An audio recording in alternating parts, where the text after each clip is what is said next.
Welcome back to episode 87 of the Hockey Cards Gongshow podcast. My name is Josh. As always, I'm here with Troy. We're back home, back from our weekend of fun. Troy got the plague from this weekend, so he might be coffee, sneezy, sniffly Troy today on our show. But you're a trooper, battling through it. What else is going on, Troy? Not much. Just got home from coaching a baseball game. Suns team lost. Brutal game. Oh. We don't want to talk about it. It's time to talk about something fun, like hockey cards. Let's talk about hockey cards. Let's do that. Let's do it. Before we get started, though, just a reminder that the Hockey Cards Gongshow podcast is a Patreon podcast. That means that we rely on the support of listeners like yourself to help us cover our show expenses, produce more and hopefully better hockey card content, and fund initiatives, even in a small way, to grow the hockey card hobby. Right now, there's still time. I think there's 9 spots left in our out of 99 support level tier on Patreon, where for $5 a month, you can support our show. You also get access to the Hockey Cards Gongshow Discord server, chat with us every day there. It's super easy to support us. All you got to do is go to our website, hockeycardsgongshow.com. At the top, there is a Become a Patron link. You can just click that. Or if you want, just go to the Patreon website, patreon.com, and search for Hockey Cards Gongshow. There's a link in the show description for the podcast app you're listening to us on right now or listening on YouTube. There's a link there too. And finally, in our Instagram and TikTok profiles, there is a link in our link tree there. All right, Troy, you ready with the game plan for today? I'm ready. Let's do it. On today's show, we begin with the greatest NHL player to wear number 87. Then it's off to our Stanley Cup hobby preview. This is followed by a look at the top 10 most valuable Sidney Crosby hockey cards. We then go to hobby news, followed by our PWCC Weekly auction hockey card preview. We end the show by looking at new product releases and everyone's favorite listener mailbag. All right, Josh, episode 87. The greatest NHL player to wear number 87 per the Hockey Writers. I got it. I know. I don't think you do. I think you're going to be surprised. It's Donald Brashear. Oh, am I right? It is Donald Brashear, the man that's mostly known for getting clubbed in his head, but I think it was a McSorley that hit him, high-sticked him behind. He fell down, cracked his head open, basically, got knocked out. Did see today, too, that Pierre Turgeon wore number 87 for 1 year with Colorado, too. So there you go. Maybe he's a second place to Donald Brashear. I can't think of any thirds, but yeah, I'll let you know. I don't know. Well, there is a guy out there that is more famous for number 87, and that would be everyone's favorite, Sidney Crosby. This is where we need like a drum sort of sound effect. So I've been kind of dubbing this as we've been writing the Crosby episode, right? We can just call this the Crosby episode, can't we? Okay. Sure. All right, let's get into him. Sidney Crosby is a center from Halifax, Nova Scotia. Crosby was the first overall pick in the 2005 NHL entry draft by the Pittsburgh Penguins. Crosby has played in 1,190 regular season games over an 18-season NHL career. Crosby has played his entire career with the Pittsburgh Penguins. All right, I got to get ready. Awards and accomplishments. There's a lot. Take a breath. Take a deep breath. 3-time Stanley Cup winner. 2005-06 All-Rookie team. However, he did not win the Calder. That went to some guy named Alexander Ovechkin, something like that. He's Latvian. You heard of him? Yeah, he just played in the World Championships and was a key. I think he was a goalie, something like that. Well, that's a little unfair to Crosby, given that because of the lockout, they had to have like a dual rookie class duke it out for the Calder. Yeah, so he had Alexander Ovechkin was the Rookie of the Year actually that year over Crosby. Crosby is a 2-time Hart Trophy winner, 2-time Art Ross Trophy winner, 3-time Ted Lindsay Award winner, 2-time Maurice Rocket Richard Trophy winner, 1-time Messier Award winner, 2-time Conn Smythe Award winner. He is a 9-time NHL All-Star Game selection, 4-time NHL First All-Star Team selection, 4-time NHL Second All-Star Team selection. He was named to the NHL's greatest 100 players ever list. He was number 4 on the Athletics' top 100 players of the NHL post-expansion era. Internationally, he has won 1 gold at the World Championships, 2 Olympic gold medals.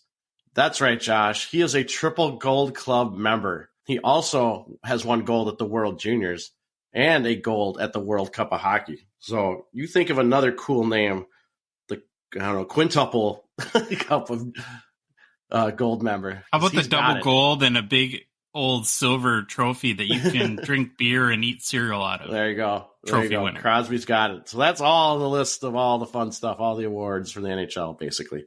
Over the course of his regular season career, Crosby has 550 goals, which ranks him 29th all-time. 952 assists, which puts him 16th all-time. 1,502 points, which puts him 15th all-time.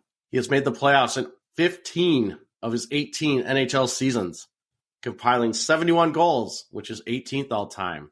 130 assists, which is 5th all-time, for 201 points, which is 5th all-time, in 180 playoff games played. All right, the best season of his career from a point standpoint, and I actually found this pretty interesting, was way back in his 2006-07 season, where Crosby had 36 goals and 84 assists for 120 points in 79 games played.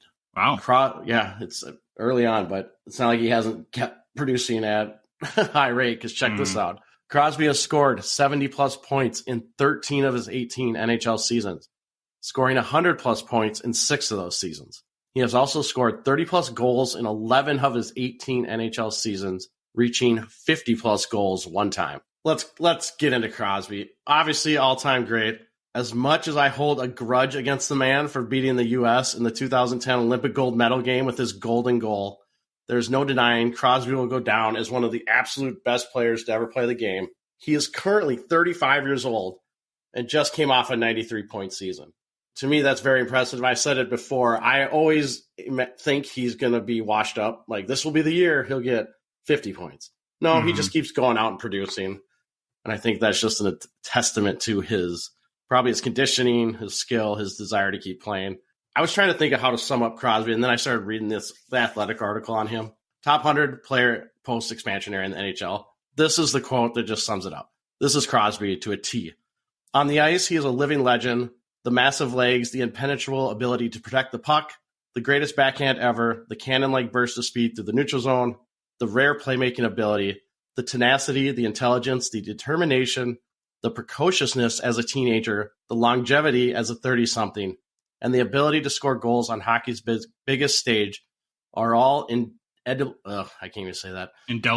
indelible trademarks of his greatness. I don't think I can say it any better, so I'm going to let that quote speak for him on the ice. Here's where I will chime in, though. If you read about Crosby, we know he's all kind of guarded. He's kind of shy, doesn't talk much. He's not like a big personality. But the one thing you'll always hear about Crosby, and anyone that talks about him will always say, is how great he is off the ice. He does tons of work with charity, talks to kids after games. The one thing I think is kind of neat is he's never the one that brings it up. They've actually said, they've interviewed people from the Penguins front office that have kind of set off the record. He makes sure there's no cameras.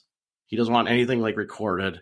You know, for how much bad news is out there in the world, I think Crosby's one of the guys that I don't think I've ever heard really a bad story about, which is pretty amazing for how the microscope has to be under him or on him pretty intensely during his whole career. But he's kind of held up his ambassador of the game kind of reputation.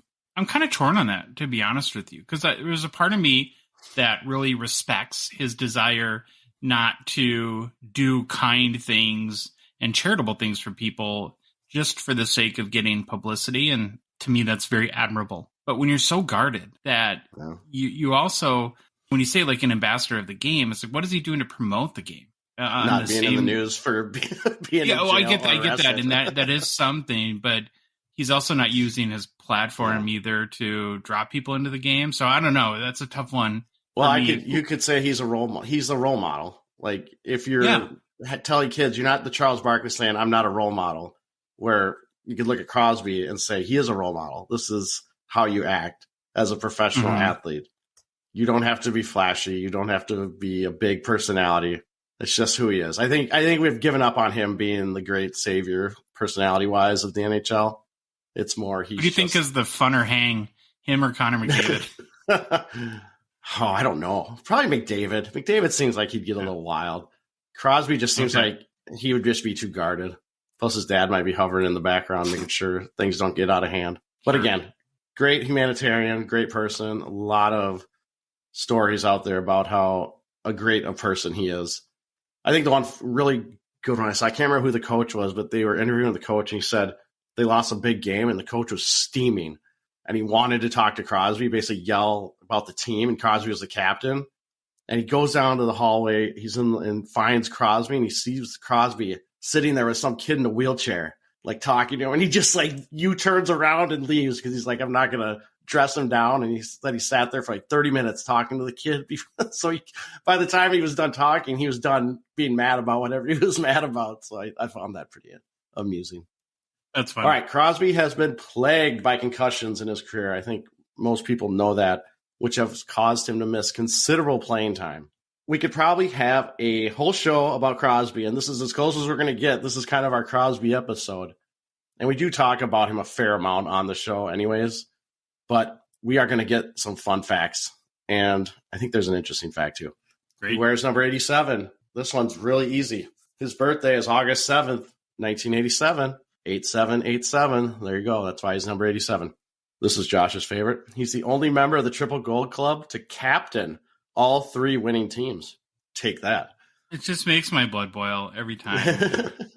I really want to find who's responsible for this and show them what colors are, and that gold and silver are not the same. They're just not. Yeah, But here's the Stanley Cup. Much respect. Nicknames of Sid the Kid, and the next one. He is the youngest player in NHL history to reach 100 points in a season. And listen, there's 1,000 fun facts I could have probably put in this thing, but of course, I went the Minnesota route. At age 15, Crosby transferred to Shattuck St. Mary's in Faribault, Minnesota, to play on their hockey team.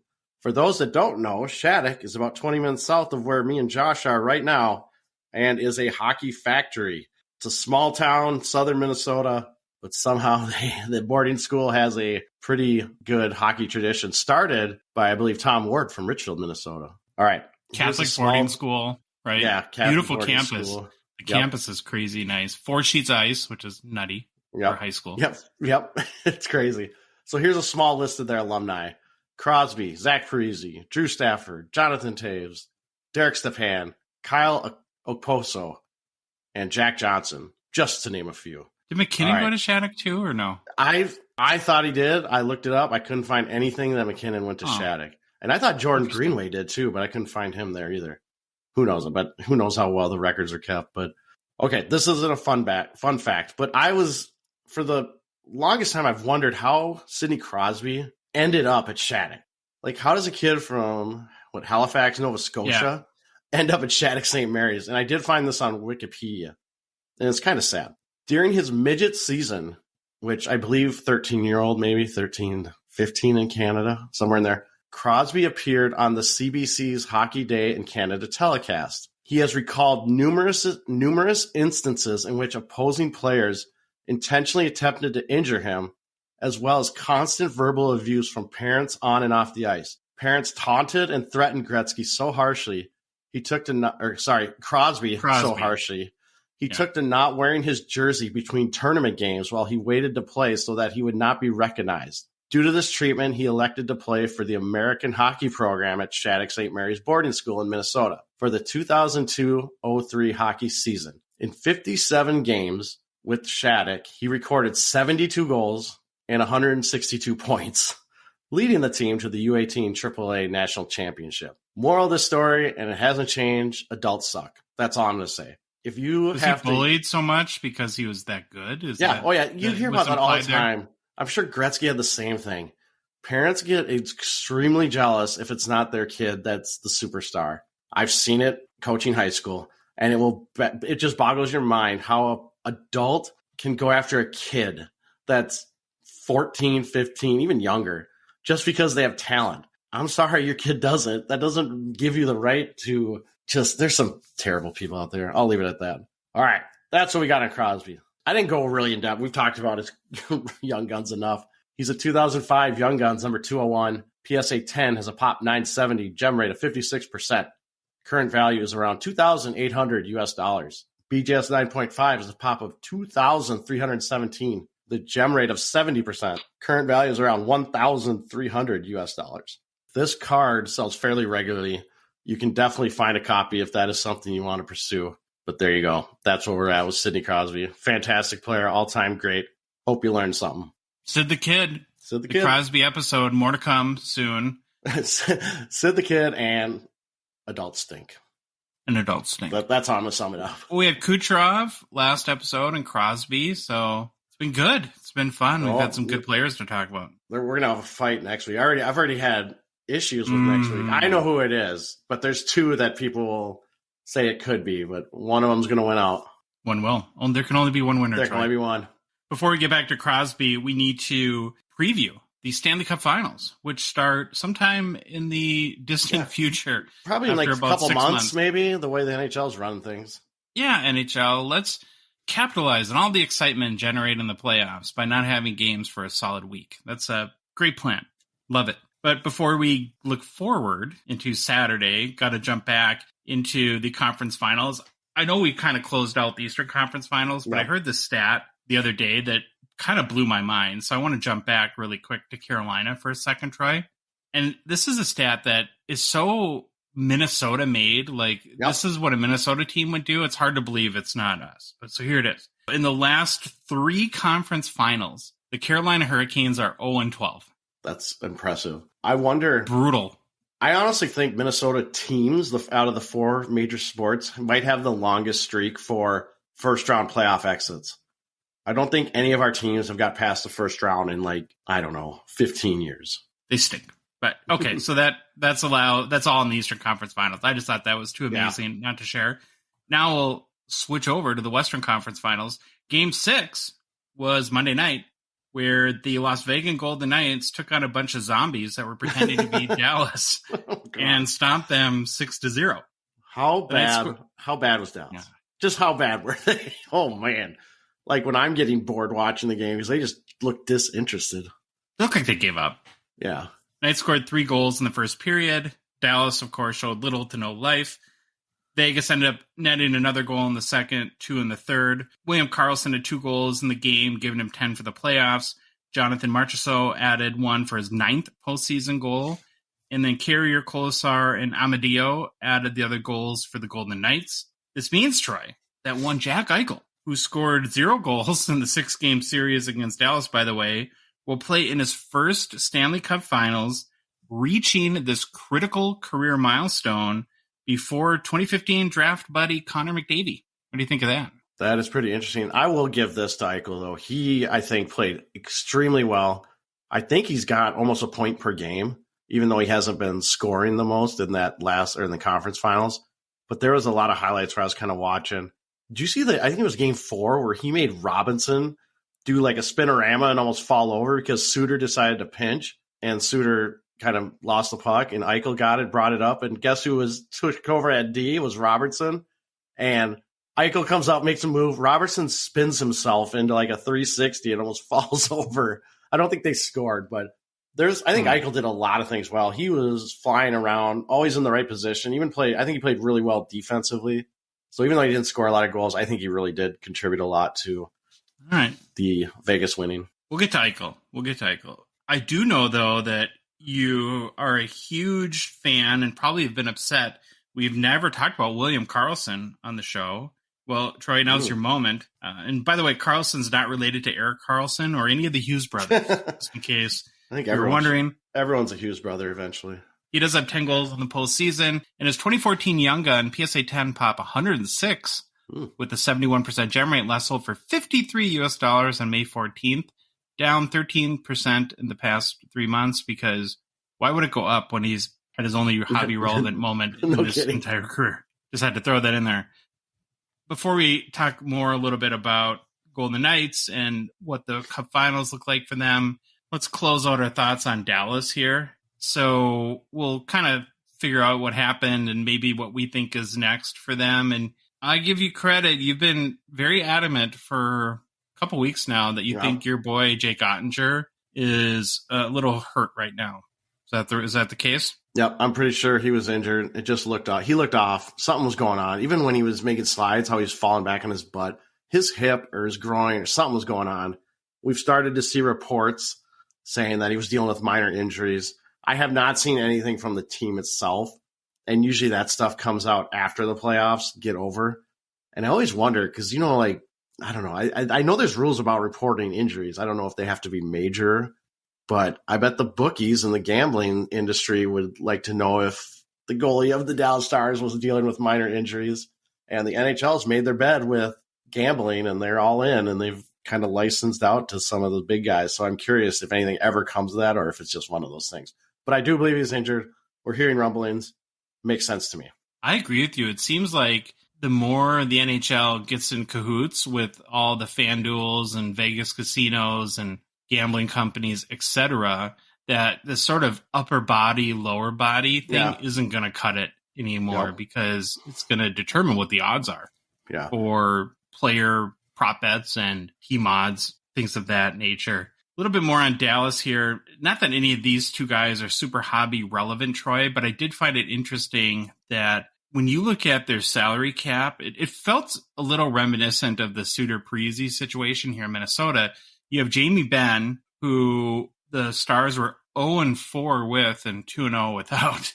And Tyler Seguin, they make about a combined $20 million per year for really the next few years. I think Ben might have 2 years on his contract and Seguin has 4. That's a big, big chunk of their cap that they could really use to upgrade their team. It'll be interesting to me to see if they find a way to get out of one or two of those deals this summer. I don't know if the buyout thing is an option like Minnesota did with Parise and Suter. And speaking of Suter, or the marshmallow thrower, as we like to call him, again, I was watching him in Game 6. He has the softest shot I've ever seen in my entire life. I think the puck halfway to the net needs to stop and rest. So it has the energy to get the rest of the way there. He was, for all accounts, and I've read a bunch of articles, I listened to podcasts, he was horrible in that series.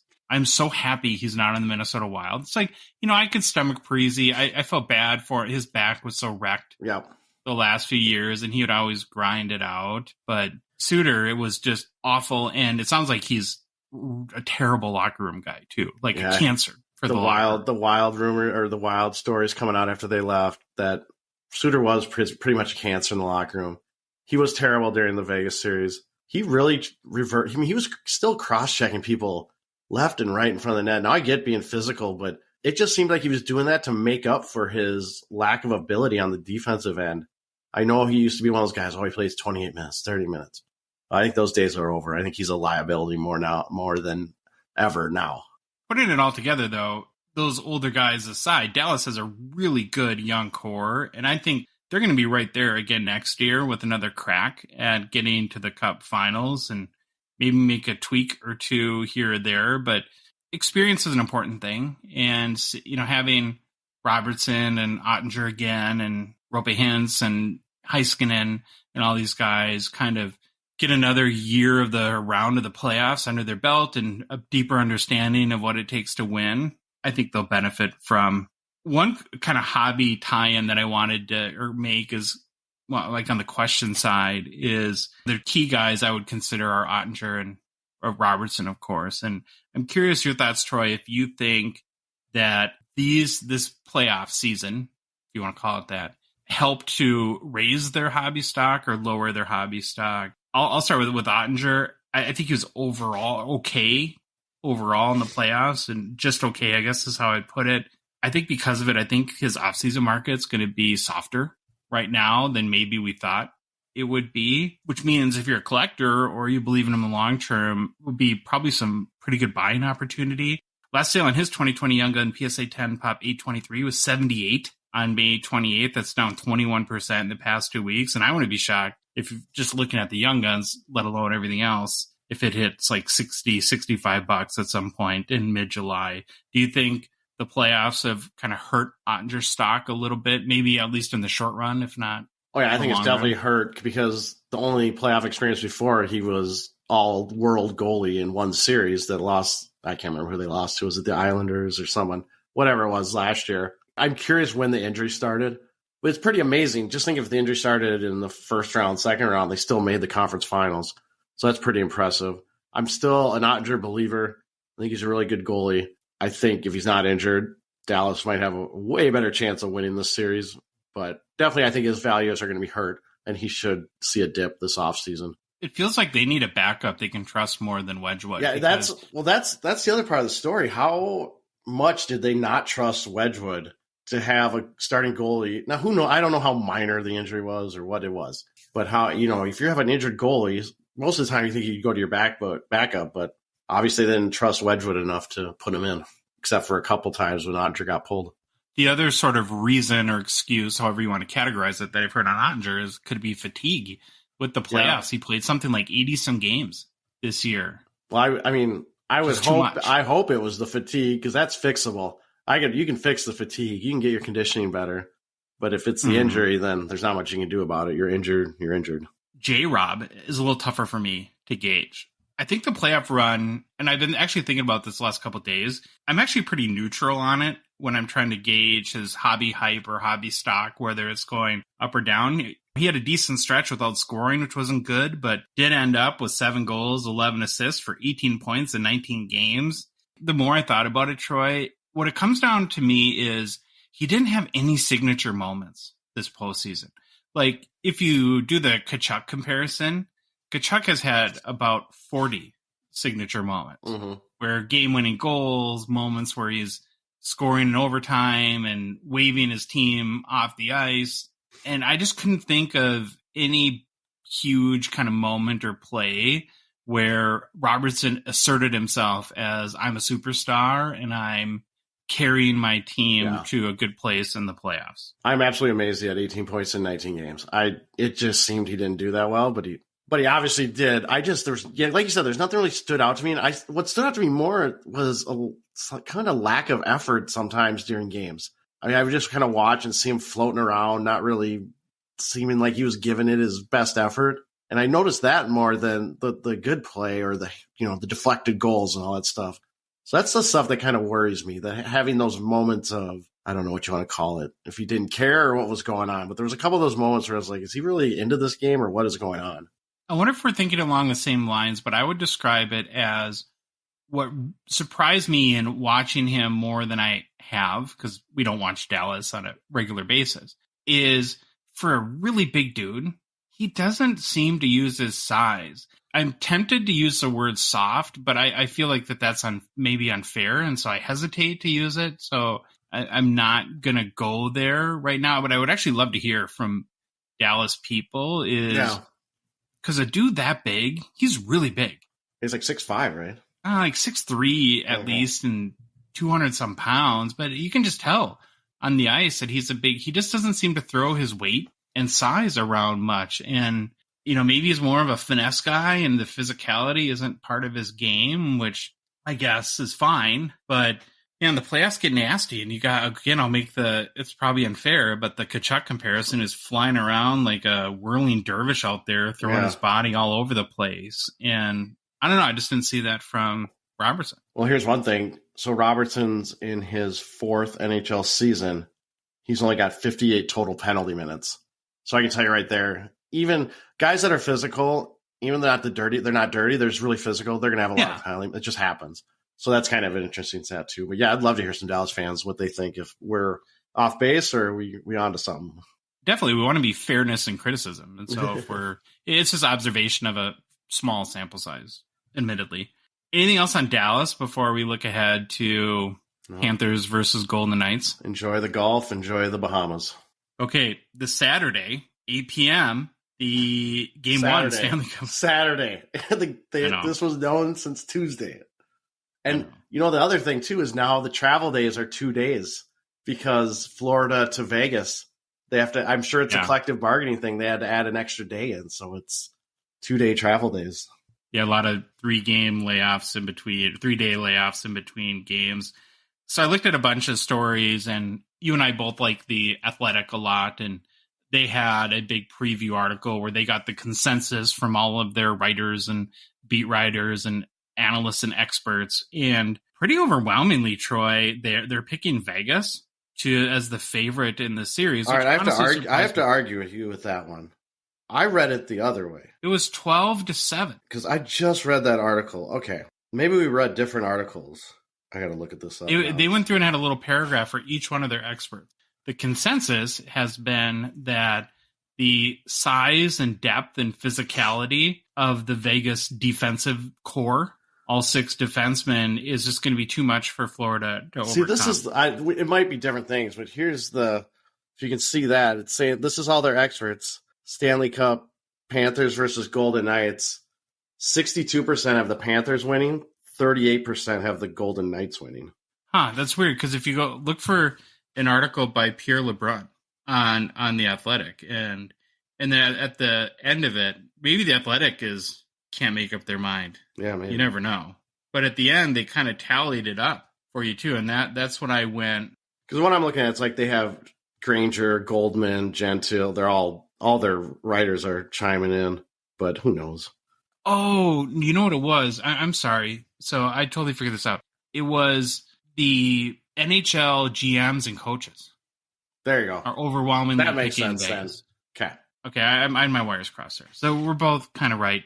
I just had my wires crossed. But yeah, so a lot of the coaches and GMs picking the Golden Knights. Like I said, a lot of it has to do with you keep hearing about their defensemen. Yeah. Did that stand out to you at all watching Golden Knight games? Or I think I tended more to focus on how poor Dallas was playing.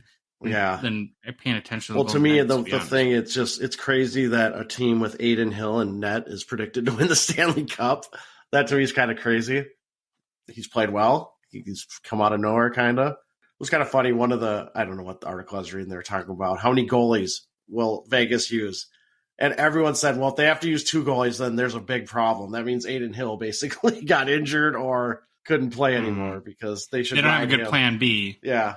But I would argue Florida probably doesn't either. Oh, and FanDuel has Vegas as a favorite too. They're currently minus 130, and Florida's plus 110. As I mentioned, first game of the Cup Finals is this Saturday, 8 p.m. Eastern Time. All games in the U.S., Troy, will be broadcast on TNT. I'm super happy about that. Game 2 will be Monday, June 5th at 8 p.m. Game 3 is Thursday, June 8th at 8 p.m. And those are Eastern times, by the way. And Game 4 is Saturday, June 10th at 8 p.m.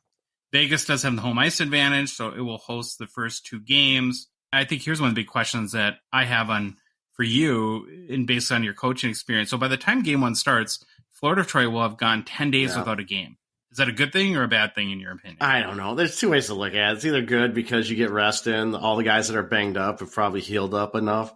But again, they need to ride that wave of hotness that they were rolling. They had a great streak going. I think it hurts them more than anything. So I'm in it hurts them camp. They'll tell you different, but I think being off for 10 days is not good. Barkov was a little banged up towards the end of the Carolina series, so maybe that's the one silver lining, is if this gives him time to feel better.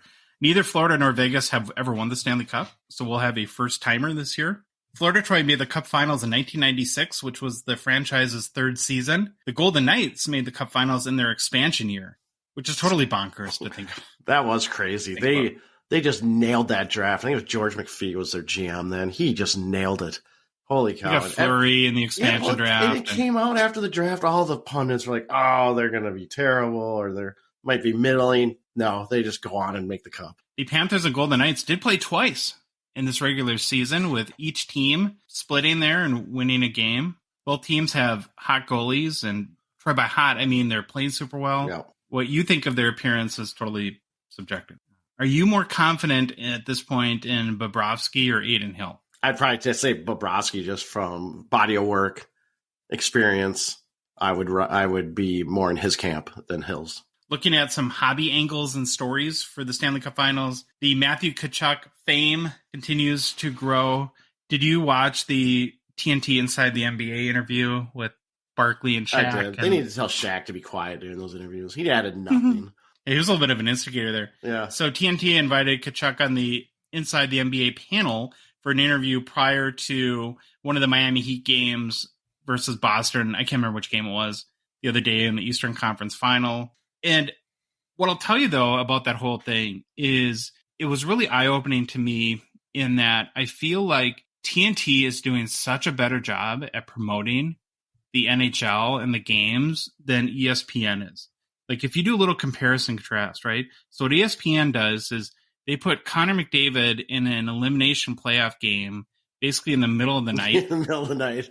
Or if it's the regular season, 90% of the games are behind a paywall. Yeah. TNT is using their most popular show inside the NBA, and they're doing what cross-programming or whatever you call it with Tkachuk and inviting him on there and promoting. They did a highlight reel of Tkachuk before that and exposing kind of the excitement around the playoffs to a new audience. So I know Shaq was kind of the heel, I guess, and he was saying, I don't watch hockey, and basically pretending like hockey isn't a sport that exists. But the flip side of that is Charles Barkley, I think, has really admitted to be a big hockey fan. And I know he was on the Spit and Chicklets podcast a week or so ago, and he seemed to be pretty well informed about what was going on. So he sort of led the questioning there. Well, even the Kenny, crew. is it Kenny Anderson? He was talking about going to games as a kid to like the Islanders or something. He was talking about that. I'm going to agree with you with TNT.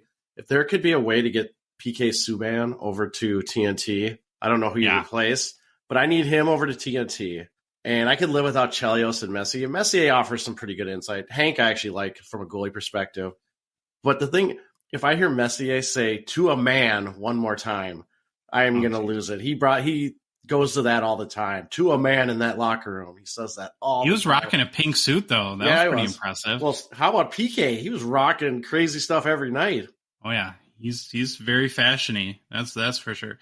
The best part about the whole TNT thing, and I never knew the connection that Tkachuk has to Jason Tatum, who, of course, was playing in Miami against the Heat in the conference finals, and apparently they went to the same high school together in St. Louis. And Tatum has a video where he's like talking about, I'm sure he was a star in high school, about his fans, and it's him and 4 other kids from the school, and one of them's Tkachuk. And Tkachuk does like the nerdiest, stupid dance that I've ever seen in my whole life. I can't believe how embarrassing that would be, but it was pretty hilarious. Yeah, it was. And Tkachuk did, and actually I really was impressed with Tkachuk during the interview too, because he could have been thrown off when Shaq is like, I don't watch hockey. Yeah. Or when they showed that video, but he did a really good job of rolling with the punches and keeping the conversation going. Well, the best was Barkley saying, I wish I could go punch you, Shaq, and only be off the air for 2 minutes. And then, maybe 5 minutes. You know, one thing I did learn from that whole thing, and I just didn't realize this, when Ernie Johnson brought up Tkachuk's dad, Keith Tkachuk, 538 goals, not in the Hall of Fame. 1,065 career points, not in the Hall of Fame. I thought that was really interesting. He's got no cups. It probably hurts him, but whatever. I thought that was an interesting tidbit. I guess to close out the conversation on Tkachuk, I really think at this point, you tell me if you disagree, but that he's done enough where his hobby relevance is here to stay. And in my mind, the question is, what level can he get to now if he has an amazing Cup Finals and leads the Panthers to the Cup? But I don't think that he'll be irrelevant next season in the hobby. No. Do you? No, he's gonna be relevant. He's getting him out of that Bermuda Triangle. We talked last episode about a record on his 2016 Young Gun PSA 10 Pop 762 with a 62% gen rate. It's still inching up, Troy. We reported last show that there was a record 305 US. Well, it hit 314 US on May 29th. So little by little keeps inching up into record territory. That's what it should be doing, right? Too bad I don't have one, but it should be. And then the other question I have on the hobby, I guess from the Panthers' perspective, is can Bobrovsky win a cup and the Conn Smythe? Which I think, again, is the other big story. If this happens, I think we'll see some really nice sales. Yeah. Maybe not on his Young Guns, but on like Cup RPAs and other patch autos. And I think that the layoff is what scares me the most thinking about him. Yeah. Well, hopefully he gains some weight. Goalies are streaky. Yeah, they're very streaky. I'll tell you this: if he can keep a goals against under 2, he'll win the Conn Smythe. Big picture question here, but on a scale of 1 to 10, how exciting is this Stanley Cup matchup for you? I would have said before Tkachuk blew up and Florida kind of blew up, it was, I don't know, maybe a 1. Now I'm more intrigued by just Tkachuk and the story of the Florida Panthers more than I am Florida against Vegas. So I'm gonna watch every game, but that I can. So I would give it a 7 or 8 just for the whole Florida Kachuk angle. Just think a few weeks ago, we were imagining scenarios like the Maple Leafs and the Oilers in the Stanley Cup Finals. And if you'd have said it's going to be Vegas and Florida, you'd been like, oh no. Just conference finals. You had 4 Southern teams. It's crazy. I mean, parity's alive and well. I mean, that shows you that.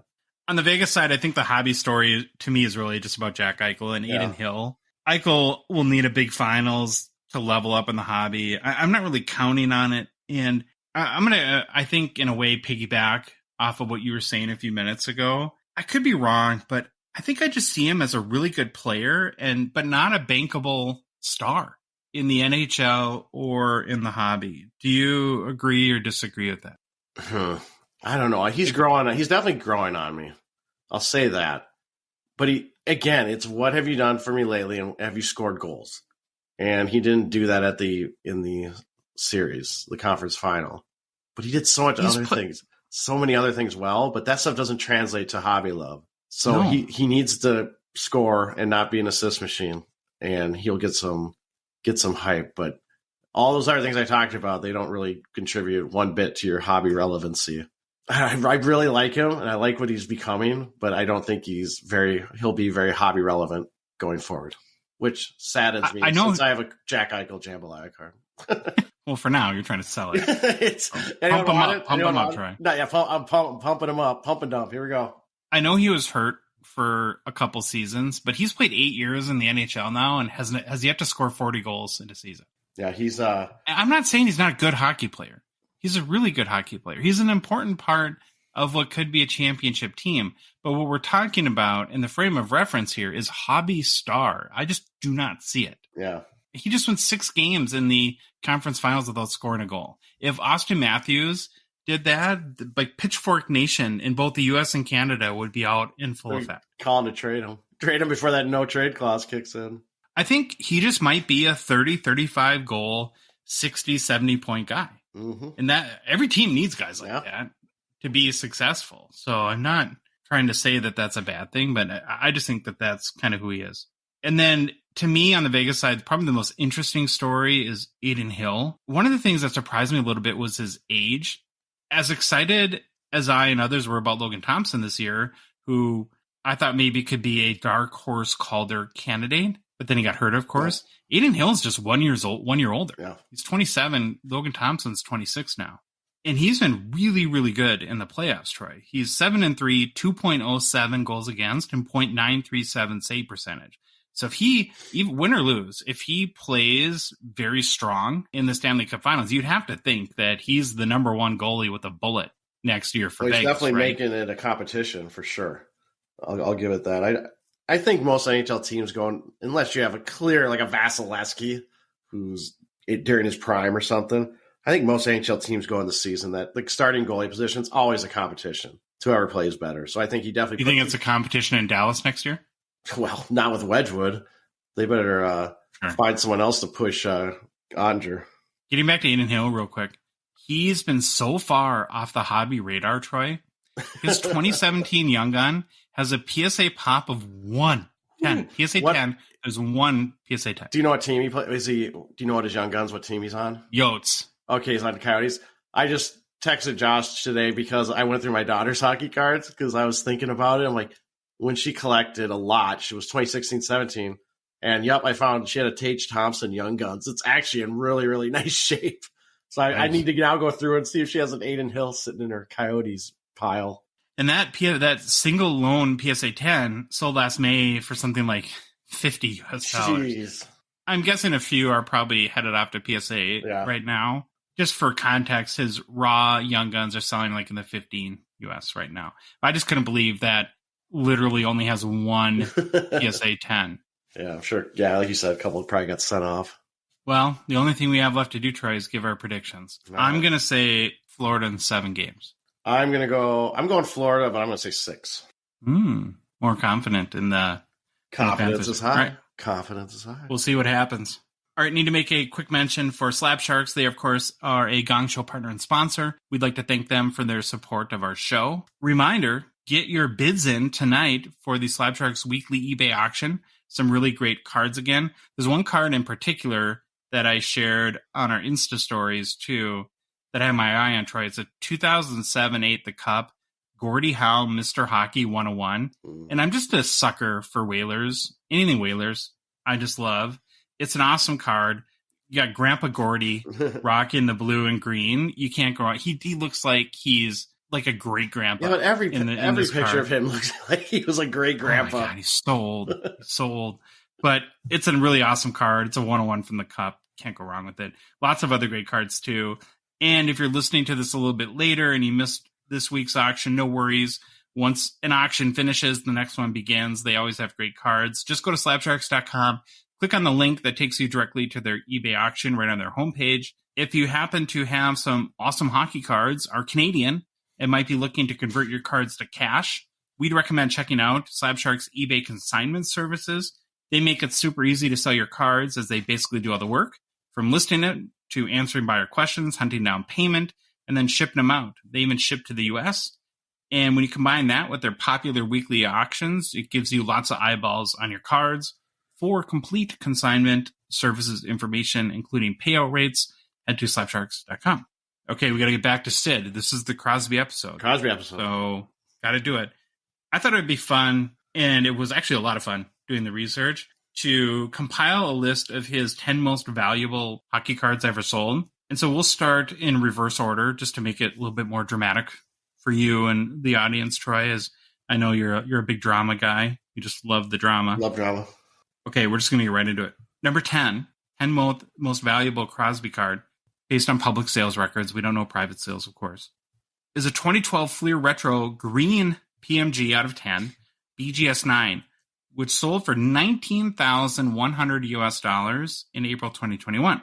Number 9 card is a 2013 Panini Prism Gold out of 10, BGS 9.5, that sold for $20,000 this February. That's a lot of money for 7 years into your career. I know a lot of it has to do with that Panini Prism was only produced 2 years. It was 2013 and 14, right? Or was it 2012, 2013? I can never remember. I can't remember either. Sounds right. One of those years. Number 8 is a 2006 Ultimate Collection Ultimate Logos NHL Shield Auto 101, BGS 8.5, that sold for $22,655 US in January of 2021. Pretty cool card there. Can't go wrong with the NHL Shield 101. The number 7 most valuable card is a 2005 SP Authentic Future Watch Auto out of $9.99 BGS 10 Pristine that sold for $25,200 this past January. It's a pretty recent sale there. It's a lot of dough for a card number not on $9.99. $25,000. Holy cow. The number 6 most valuable Crosby card is a 2005 Upper Deck Young Guns BGS 10 Pristine Black Label that sold, Troy, for $36,900 US in September of 2020. I think that card sells for less today. Do you? Are you thinking just because it's BGS? Well, the market, I don't know, just because it's a Young Guns. And I get it, it's a black label, and that puts it in its own very distinct category, but we're talking $37,000 for a base Young Guns. Yeah. It's a lot of money. I trust your opinion more than whatever I would spout on 2005. I could be wrong.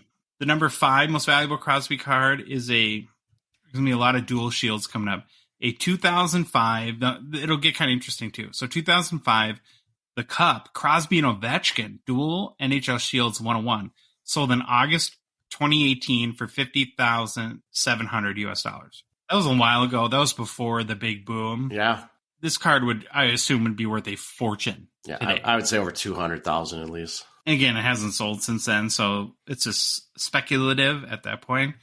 Now, a year later, the sale was this past November, but the next set, so 2006, the Cup, dual NHL Shields, they went back to the well.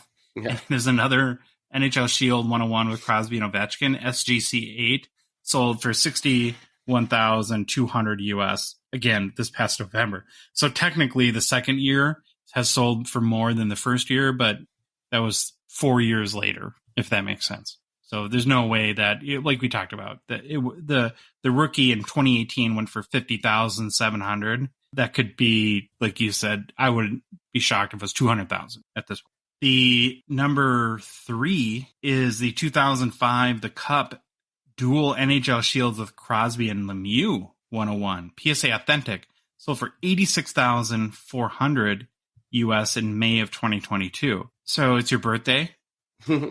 I've come with 2 presents, and I say you can pick one, Troy. The 2005 Dual Shield Crosby and Mario, or the 2005 Dual Rookie Shield for Crosby and Ovechkin. Which one are you taking? Purely as a collector. I think I want the Crosby and Ovechkin, just because they came to the league at the same time. Yeah. I would go with that. Both amazing cards, though. And $86,400 for the Crosby Lemieux is a pretty big number. And I think that might be my favorite of the... I don't know. I like it's a tough call between the two for me. Number 2 is a 2005 The Cup RPA out of 99 BGS 10 Pristine that sold for $125,200 in June 2020. And the number 1 card, which I think will surprise some people that don't know, is the 2020 Skybox Metal Universe 97 Retro Gold PMG 101 PSA 8 that last March sold for $164,400 US dollars. Yeah. So his PMG Gold has sold for more than his Cup RPA. I can say pretty confidently that if that Gold PMG goes back up for sale, I don't think it's getting more than $164,000. I would actually bet it's going to get less than that, because the whole PMGs have taken a hit a little bit over the last number of months. Would you agree with that? I agree 100%.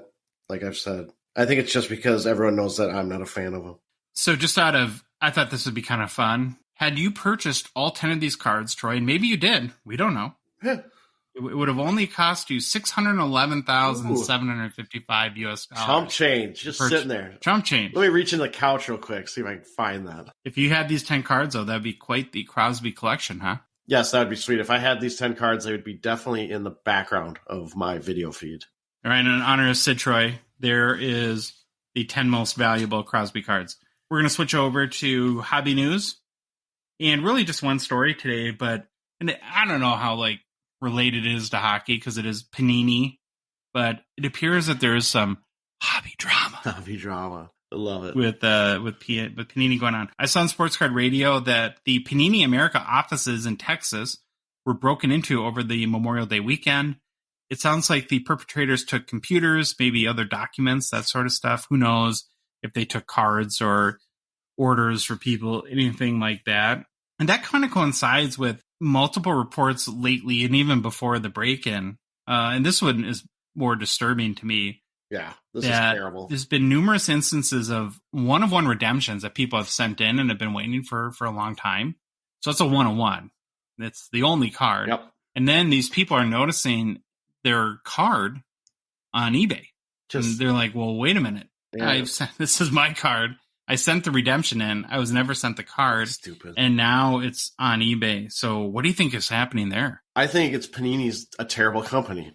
And they probably deserve to be out of this game. I don't know. I've never heard of a company with such bad customer service. Plus, you have this stuff come out. Have I heard a peep out of Panini? I don't know. I haven't seen anything. They are just a bad run company from a customer service side. And I don't get what they're doing. Maybe they have a master plan that I have. Maybe they're smart. The smartest people in the room is them. But I personally have redemptions sitting at Panini. Been sitting there for 2 to 3 years. And listen, I'm in the minority. A lot of people have redemptions there that have been 10 years. They still haven't got them. What are you doing, Panini? You're terrible. You're a terrible run company. That's all I'll say. Have you checked eBay? Yeah, no kidding. For your redemptions? Mine aren't any. I mean, it's a couple, a WWE auto of Bobby Lashley.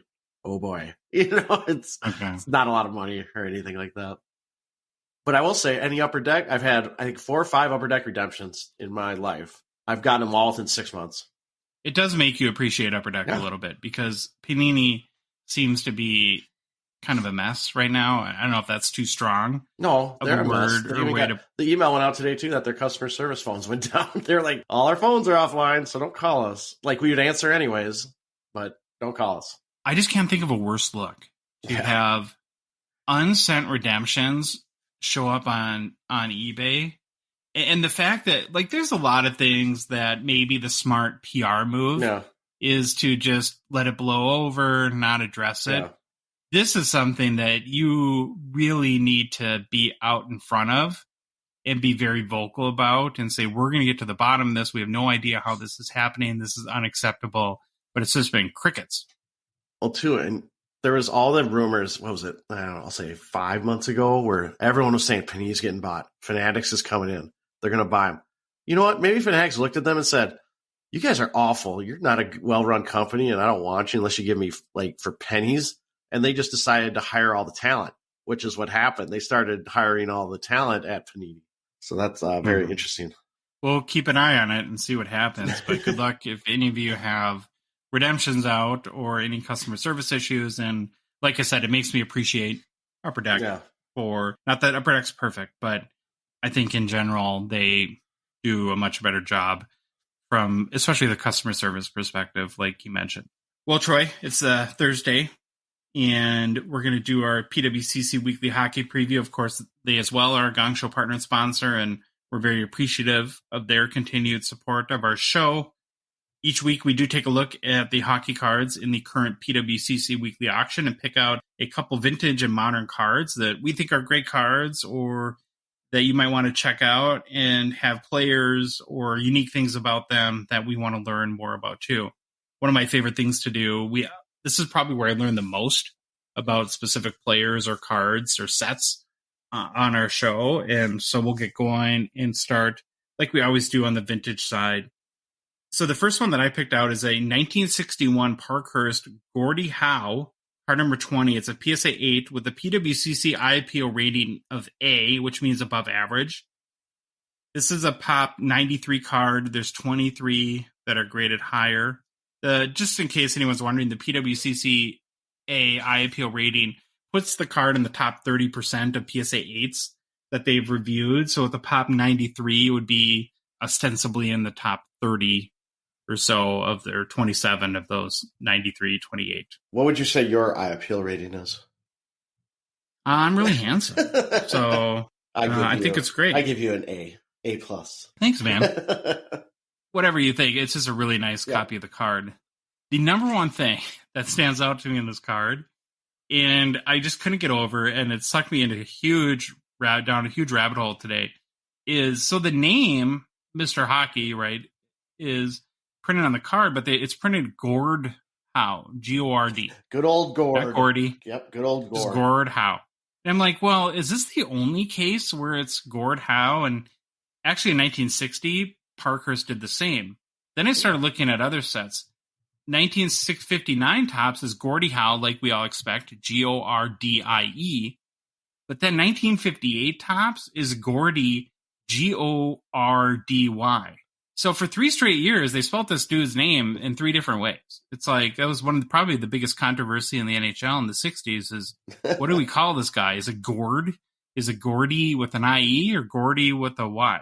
Just really, really funny. It looks like they just forgot the I and the E. It really, I know. But even the slab says Gordie Howe. I want my slab to say Gord Howe if I have this card in it. Come on, PS. Gord. Getting back to the 61 Parker set and our guy Gord here. I really love the set. I love the card designs. It's a painting of Gord. I'm just going to call him Gord. Actually looks fairly young and spry. Are you still looking at it? You know, we just made fun of him for being ancient in every one of his cards. Yeah. And it's one of the younger looking. I was going to say, he only looks middle-aged in this one versus senior citizen age. He doesn't have the Grandpa Howe vibe going on. The background has the winged wheel logo in yellow, and it's like repeating like you would see with wallpaper or something like that. It's just a nice career or mid-career Gord or Gordy with a Y, however you want to call him. Howe. Maybe we'll just go with Mr. Hockey. But the last sale on a 1961 Parkhurst Gordie Howe PSA 8 Top 93 was $807 on April 27th, which was also the all-time high. So that was pretty recent. You got a current bid? $165. That would be a discount. That would be a discount. Currently stands. You got the next one. I do. Enough of this Gordie Howe stuff. I'm going 1910 C56 because I love me some C56s. Really? I do. I thought you were more of a C55. No. I'm a C56. No, I'm both. They're pretty cool. This is a Percy Lesueur, number 2, PSA 1, which is poor, Josh. So we will get into this card. Again, I love some 1910 C56s. The card drew my attention immediately. Here's the really funny thing, and just shows how dumb I am. I see the card, and I'm looking at the name. I see Percy Lesueur. I've not heard of him, so this immediately piques my interest. So I start researching him. I'm looking at his stats. I'm kind of confused because I don't see any like goals or assists or anything in his stat line on the site I was looking. Then I realized he's a goalie. I didn't even know that, and I had no clue he was a goalie even from the quick glance at the card. Because what you'll notice on this card, it is absolutely bonkers that goalies wore so little equipment in the early days of hockey. But I love it. He does not look, it doesn't stand out as a goalie card on a quick glance until you look, and then you're like, oh, well, duh. And I'll get into that a little more. The other thing I think worth mentioning really quick before we do a deep dive into Percy here is it is worth pointing out that the C56 set actually came before the C55 set. That's like one of those. Which makes no sense. Well, it's like one of those nuggets that I know now. I've had that ingrained into my head. So now I feel like I know 0.001% of Jeremy's knowledge. So I have that piece in my head. And that was probably him that told me that. So let's look at this. Probably. Let's look at this card. Obviously, it's a PSA 1, which means, again, poor condition. But remember, this card's 113 years old. These cards were originally inserted into cigarette packs or tobacco products. There are a good amount of higher graded copies, but from a standpoint of getting a Hall of Famer C56 card, to me, hey, a PSA 1 is an affordable entry point probably for a lot of collectors, and maybe can start someone down the rabbit hole of collecting these cards. Okay, it's PSA 1. You look at the card, you can tell there's creasing, there's rough edges. I say I would expect this from a PSA 1. I'm expect some creasing in it. However, the picture on the front is actually, from the scans, still looks really nice. And the great thing about it, again, look at the front, look at his legs. His goalie pads are barely wider than his legs. They are just crazy what they look like. They look like little shin pads that he's wearing. And he's got like a dress coat jersey. It looks like it's got buttons down the front. It's just fantastic. I love it so much. Was he an RVH goalie? Yeah. I bet that back then they just stood up. I don't think anyone went down. They probably didn't, for their safety, they probably couldn't go down because they get hit in the head too many times. But even with the creasing, I think the picture on the front looks really good. And you can, like, again, I've always liked where you can tell it's from the era of the card. You can kind of tell right away what era it is. You can tell this is from the early days of hockey. And again, didn't know a lot. I didn't know anything about Percy Lesueur. So I'm going to give a little quick bio. Hall of Famer. Played majority of his career in the NHA with the Ottawa Senators, or as they were known when he joined the team, the Ottawa Silver Sevens. They need to change the name back to that. I believe they went by the Senators from 1908 on, in my brief research. Can I make an observation? Go for it. Both of us, through the process of picking out these vintage cards for PWCC, we repeatedly will find like a cool card from the early 1900s, 1930, 1910, C56, C55, whatever. We pick out interesting names, and I don't think there's ever been a case where one of these guys isn't or hasn't been in the Hall of Fame. So my question is, did everybody that played hockey in the C55, C56 set, were they in the Hall of Fame? Maybe, don't you feel like that? Like, can you think of a guy? Well, a lot of them were just the early pioneers, and there wasn't a lot of teams and a lot of players. Now, I'll get into it at the end. Don't let me forget about the Hall of Fame with this guy. With Percy. All right. So his NHL totals, 61 wins, 55 losses, with a 4.39 goals against and 3 shutouts. Remember, this is a different time. Goalies barely covered any of the net back then. His final 2 seasons in the NHA, he played with the Toronto Shamrocks, again, fantastic name, and then the Toronto Blue Shirts, which I think is even a better name. And I think they were 2 different teams. I didn't look that much into it, but that's what I'm going to go with. Someone will tell me if I'm wrong. He ended his hockey career to go fight in World War I. And upon his return, got into refereeing, another guy getting into refereeing, coaching, management, arena management, and a hockey journalist. A lot of part-time jobs. Here's the fun fact. As a journalist, he was the first reporter to include shots on goals in his game summaries. Interesting. He also invented the gauntlet-style goaltender glove, which protected the forearms and created a patented the Lesueur net which was designed to catch high-rising shots. I tried to find a picture, something to explain that. It doesn't make sense to me what it did. Is it the webbing? Is it something like that? But going back to the Hall of Fame, Lesueur is more into the Hall of Fame for his inventions in goaltending, or how he progressed the position with his gauntlet-style glove. And I think also a little bit for the journalist part, being like one of the first guys to report shots on goals in his game summaries. All right, a copy of this card, the PSA 1, 1910 C56 Percy Lesueur number 2, sold on June 19th, 2022 for $336 US. I did find a PSA 1.5 sold via ebay.ca on February 6th, 2023 for $740 US. So current bid is $280 US. So I'm guessing it might beat that last PSA 1 sale on June 19th, but I'm not sure it can get up to the PSA 1.5 amount. But again, a C56 of a Hall of Famer. I know it's a PSA 1, but it's going to be relatively affordable. The last vintage card that we want to highlight in this week's PWCC Weekly auction, again, check out all the hockey cards at pwccmarketplace.com, is a 1960 Topps Howie Morenz PSA 8 Pop 59 with 4 graded higher. Now, you might be thinking, 1960 Howie Morenz, how is that possible? Mm-hmm. The guy stopped playing in the 1936-37 season. Well, it's actually an all-time greats card.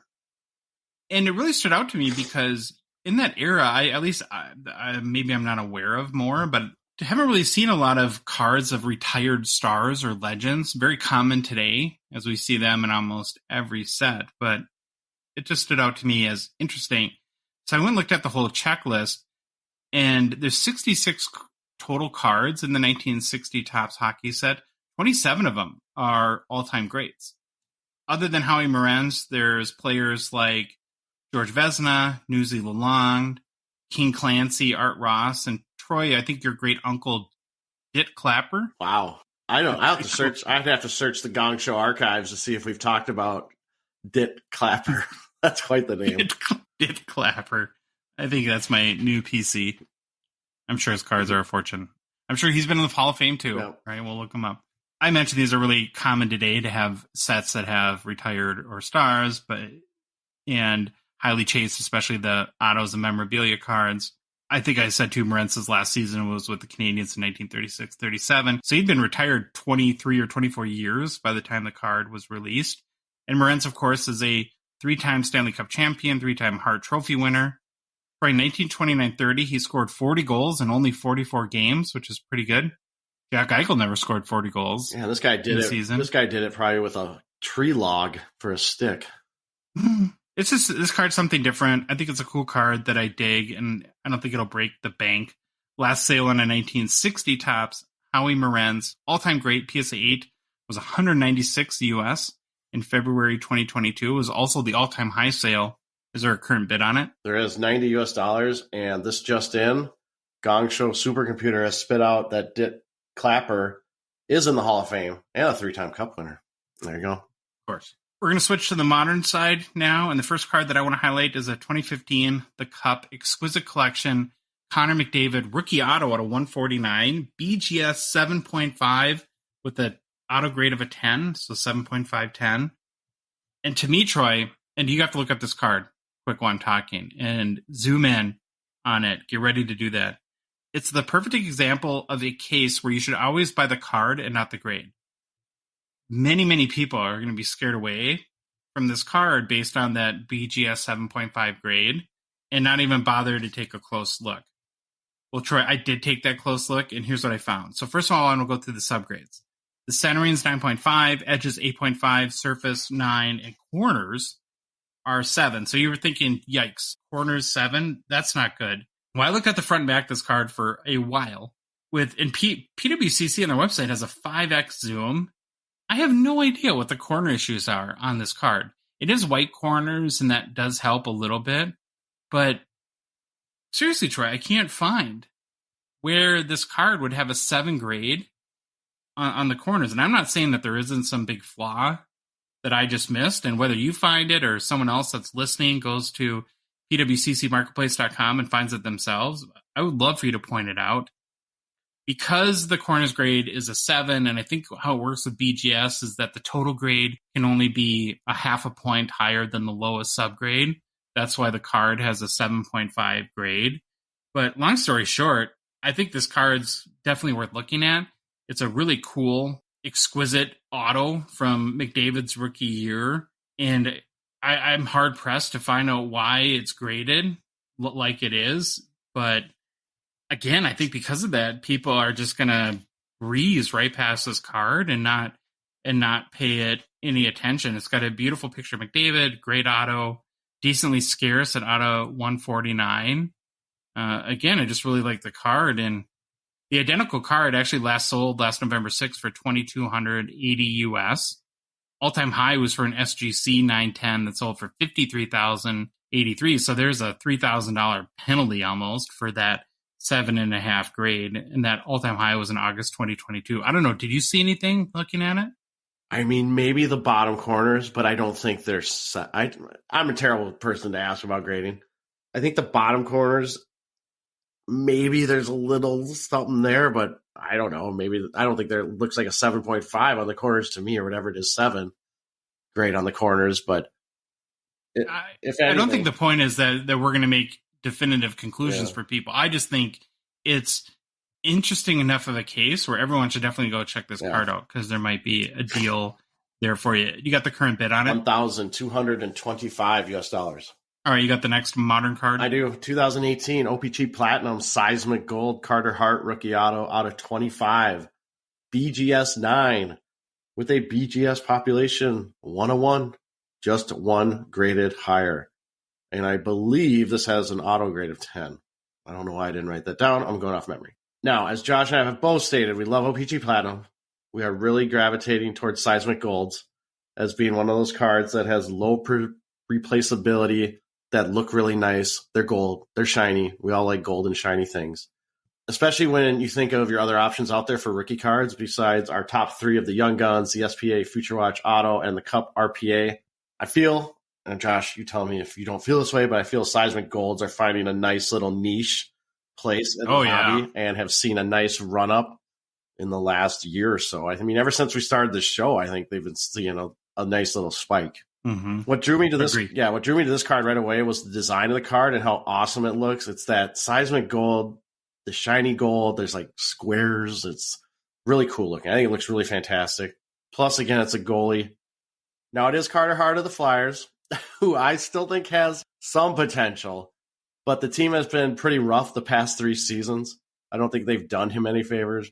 Hart, during his career, he's got 84 wins, 84 losses, 26 overtime losses, 2.96 goals against, 0.906 save percentage. Not exactly stellar, but he does get peppered a lot, and I had to dig deep in the statistical analysis and broke the Gongshow computer. But last year, in only 55 games played, he had the 12th most shots against. So I don't think he's buying Christmas cards for the Flyers defense for helping him out much there. Because that's I got a question about him to throw at you. This isn't unique to me because I know I've definitely heard this from other sources, but isn't there some people that have the train of thought that the Flyers are not in the best shape, and you got this Carter Hart guy who's sort of getting to mid-career right now, and maybe would they be better off trading him? Sure. To get some assets in there. And it just makes me think of like how many good goalie-starved teams that there are right now in the NHL. Yeah. Like, well, what would the Maple Leafs do to get a goalie like exactly But I wonder, the poor Maple Leafs, is that where goalies going to die now? Is the Maple Leafs? Maybe. It'd be an interesting play. I do like your train of thought. I mean, he's kind of entering mid-career. Yeah, he's 24. He'll be 25 by the time the season starts. But yeah, he's one of those guys, just bad team in front of him. It's not like he's going to get much help there. But yeah, interesting use case. What he should. Well, let me throw another hypothetical at you. If you're the Oilers, what if you threw a package of your guy Stuart Skinner and some draft picks? Yeah. Wouldn't you do that if you're the Oilers? And it gives the Flyers a younger-ish, reasonably talented if you truly believe the goalie is the key, if you're Edmonton. But And you'd have to believe Carter Hart. Yeah, you got to believe Carter Hart. Which, I mean, like I said, I still think he has talent. There's some worries there, but you never know. Now he's kind of entering, we'll say, the prime of his goalie career, right? Because goalies usually get better later. Mm-hmm. Look at Bob. Look at Bob Roski. The man's amazing. He's like 30, 32 or something. Okay, back to Carter Hart and the card. Okay, I did write it down. It's a BGS 9 with a 10 auto for the grade. Design is really nice. I will say this. It might be a tad busy for some people. There's a lot going on, but it's got a great picture of Hart. And I like how the orange, black, and white of the Flyers kind of meshes. I didn't think it would, but it actually meshes in with the seismic gold kind of overall look, and it looks actually really nice. Plus, the auto is really nice, but it is really big. It takes up like 2/3 of the card, which I thought was interesting. And I know the auto is graded to 10, but if you see on the long vertical line that he writes, it does seem like he didn't press down as hard there. So some people might not like that, but again, it's a Carter Hart, seismic gold rookie. If you're a Flyer collector or like Carter Hart, it's probably going to be a decent card, and it might be a pretty decent price. I'm guessing you can get it at. Right now, current bid is $25 US, and I'm a bonehead and didn't look up any past sales because I forgot. I'm guessing not a lot. I would argue that seismic golds are maybe the easiest cards to sell. Yeah. Just super liquid, and everybody wants them. Shiny gold.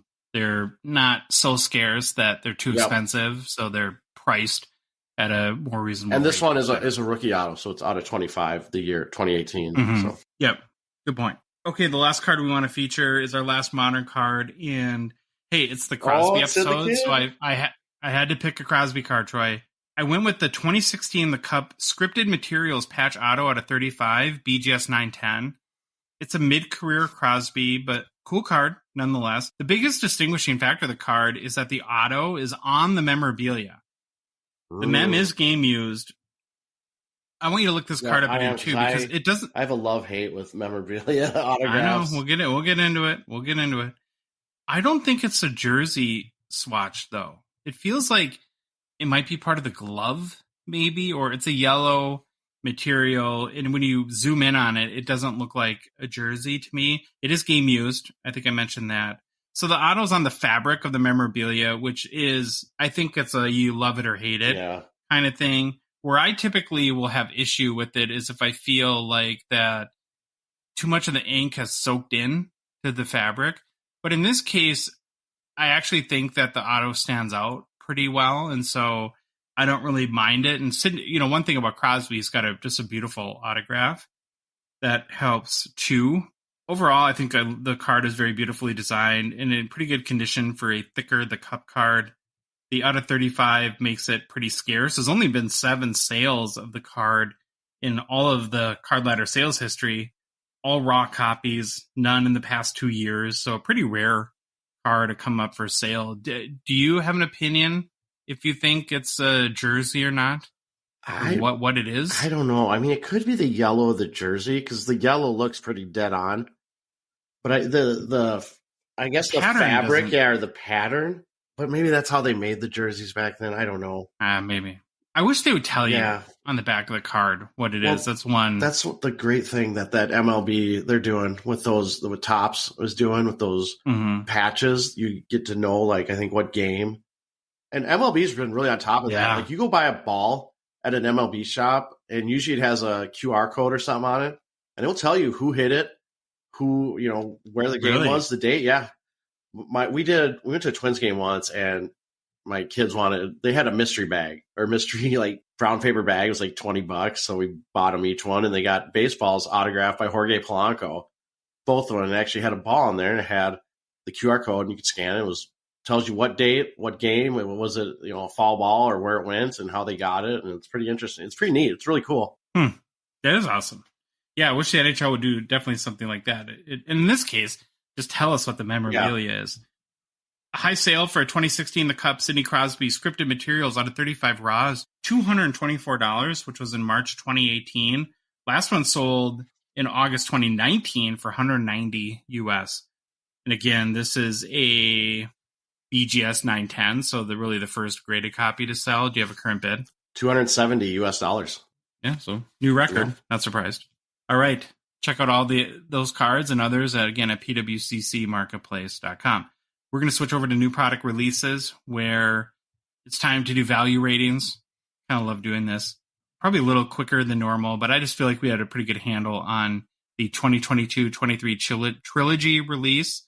Been out, I think, a little more than a week now. We've had our hands on it. We've opened up 3-4 boxes, so kind of got a pretty good idea what's going on. We broke down the checklist previously, so I'm going to kind of skip most of that. But Trilogy did make a comeback this year after being shelved for the release year 2021, I think largely due to the pandemic. So it did miss a year. Hobby boxes are selling for about $130 US. You get 6 packs per box, 4 cards per pack. Each box has an auto and a mem card. And Trilogy is chock full of numbered cards with most notably the 3 levels of Rookie, Premier, and their associated parallels. So I'm going to start, Troy, with maybe we'll both do our collector ratings and then we'll both do our value ratings, kind of go back and forth.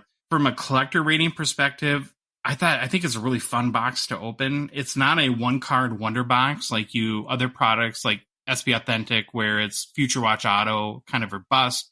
And the part that kind of bums me out about those type of products, as much as I do like them, is if you open you get your SP, your Future Watch Auto in like the 3rd pack, it makes the rest of the packs a little more lackluster, maybe at that point. And I found that from beginning to end that my attention was held and I felt that there was excitement, even if the cards didn't end up great, but there's just something kind of interesting or fun or maybe to look at in every pack. And so that was a definite bonus for me. It's a very rookie-driven product.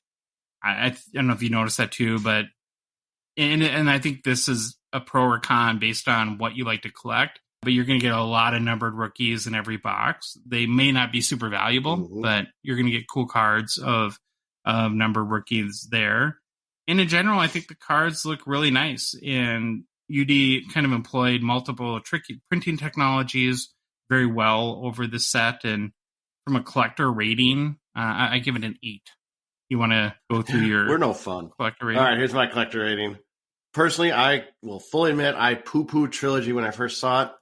It was not a set I was very familiar with, and I guess I decided that because they spelled Trilogy with a 3, replacing the G in the word Trilogy, it made me mad, and therefore I did not like it. I'm very petty. I'm very petty. Yeah. I'm very petty about this stuff. However, I broke down. I bought 2 personal boxes. I opened them, and I was very pleasantly surprised. I actually really, really like Trilogy. Lots of shiny cards, good variety of autos and mem cards. There are also good amount of serial number cards. Again, some of those are going to be very high numbered, so just be aware of that. Overall, I really like the look of the cards. They have grown on me. I'm at a 8 from a collector rating, so I guess we didn't vary much from there. I also give it an 8. And I'm actually not opposed to buying more boxes of it to rip. I think it was very fun. I had a really good time. Obviously, I'm a little swayed. I did hit a 101. But it wasn't like a major 101 or anything, but it was pretty cool. But yeah, lots of rookie cards, definitely rookie driven. So some of those, throw them in my box and hopefully they do good over time. For the record too, I think both do a good job of not looking at each other's ratings. I had no idea you had given it an 8 too. So I think it's interesting that we both had very similar thoughts there. From the value rating, I kind of made a pros and cons list, as that's how I went through my value rating for 2022-23 Trilogy. And from the value rating, that's where you kind of come at it a little bit more from the investing perspective. On the pros, it's a pretty cheap box. You get an auto for $130, and if it's a decent hit, you're likely to do well on the box. Mm-hmm. I think there's decent secondary hit options. So if you don't hit on the auto, you're not dead in the water at that point. Where if you hit the right player name with some of the vets or legends or like the plexiglass kind of inserts, you can do pretty well. There's some decent vets and legends, which can beat if you get an auto, a nobody or rookie or something like that. And I like that the rookie checklist is more limited to 50 rookies, where we talk about with the 3 flagship releases are up to 130 different young guns now, that you're going to have less of like your who moments when you pull a card and you have no idea who that player is. So that's my pros. On the con side, and this really is not Upper Deck's fault, but to me, I'm getting less and less impressed with the 2022-23 rookie crop.